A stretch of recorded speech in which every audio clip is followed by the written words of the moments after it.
দেখো আমাদের দেশি বাংলাদেশি ভাই আমরা দেখেছেন বাংলাদেশ থেকে এসছে হোটেলে কাজ করছি এখানটা মাকশালা।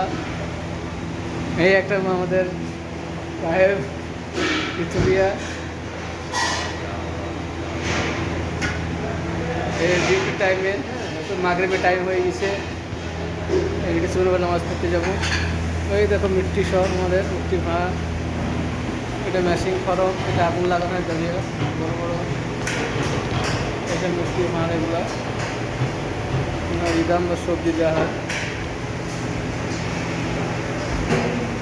এখন ডিউটি টাইম আছে আমরা, এরপর আমরা এখনই মাগরিবের নামাজ হবে, নামাজ পড়তে যাবো।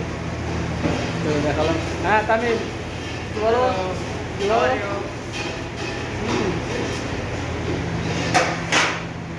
তো নাচ হয়ে যাবে না মাকশালা, এখানে সব সাহান টান ধোয়া হয় এখানটা যত সব বাতন মতন সব করলাম।